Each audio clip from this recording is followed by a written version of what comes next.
Hey everyone, my name's Joel. I'm a pastor. I read a lot of books, and I just had the thought to start doing short, clear book reviews in this format because I thought maybe that would be helpful to others who like to read or want to read, but maybe don't know where to start, don't know different types of titles to grab.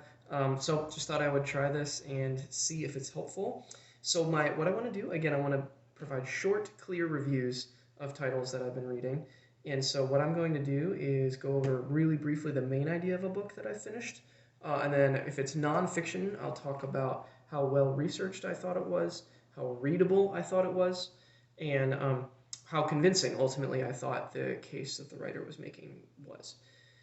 Followed by the question of who I think should read this book, and maybe some other titles that would be worth exploring that are kind of in a similar vein. So today I wanted to take a look at a book that I recently finished called The God Who Trusts by Curtis Holtzen, who is a professor of philosophy and theology at Hope International University. So this was released in 2019 by IVP Academic, and I'll talk about Holtzen's main idea. So this is a book that is squarely within the what's known as the open and relational theology stream. So this is a stream of theology that prioritizes God's relational nature, and then teases out what are the implications of that. If God is a relational God, what are the implications of that for believing traits about God? If God's relationships are genuine, what does that mean for things like, does God experience disappointment? Does God experience suffering? Or not? These are the questions that open and relational, these are questions that a lot of theologians ask, but open and relational theologians ask them through the lens primarily of God being a God that is one that experiences relationship. So you can see by the title, The God Who Trusts, Holtzen is in this stream, and he is specifically teasing out this notion about the idea that does God demonstrate trust? Right? There's a lot of talk about people trusting God, or whether or not, or people having faith in God, or people loving God. But Holtzen is kind of spinning the question around and asking, does God trust people?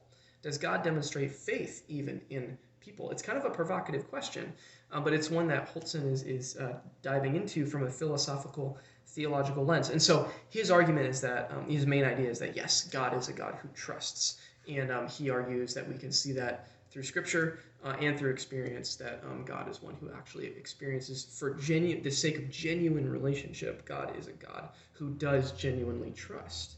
And then he teases out the implications of that. So that's his main idea. So on to my three questions. Is it well researched? Well, I mean, Holtzen has done his homework in terms of philosophy and theology, and I would add linguistics and semantics. A lot of his work here is teasing out, what do we specifically mean when we use certain terms? Like the term faith. What are we actually talking about when we talk about faith? What are we actually talking about when we talk about trust? And then there's a great chapter on the word hope. It's called God Hopes is the chapter. And so what are we actually, when we use the word hope, what are we actually talking about in terms of our orientation towards the future, especially? What are our feelings? And then what does that mean if we think that maybe God is one who demonstrates hope? So he's done his homework in all of those areas. It's, in terms of the philosophy and theology, it's very well researched. He particularly pulls on the work of people like John Sanders and other theologians who are already in the open and relational sphere. So he uses a lot of Terence Fretheim, who's a well-known Old Testament theologian, scholar, and Walter Brueggemann. Keith Ward a little bit shows up, but those are the streams he's pulling on and building off of. So within the open and relational theology camp, it's very well researched.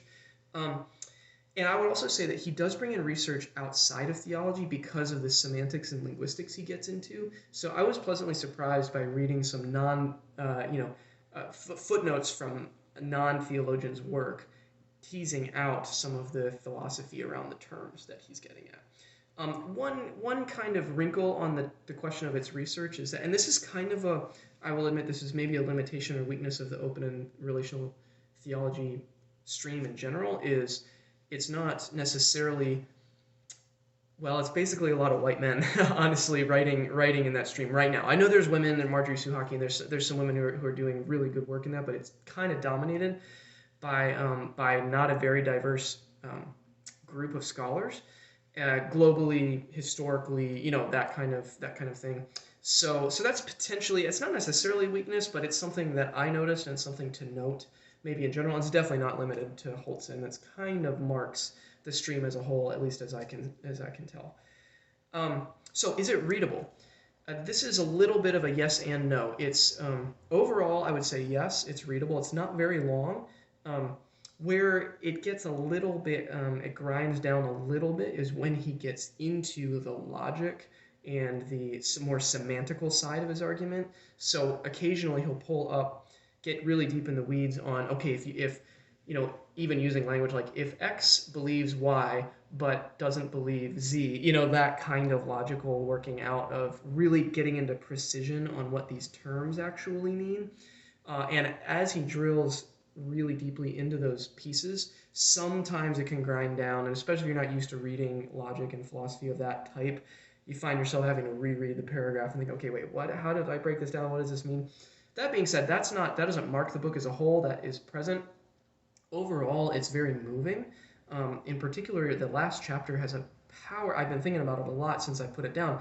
A powerful meditation on the faith and trust of God the Father and God the Son in Jesus, in how Jesus trusted God the Father on the other side of death. That's part of what Christians, he would argue, Christians believe about Jesus approaching the cross, is that he trusted God the Father would be on the other side of death, would still be there.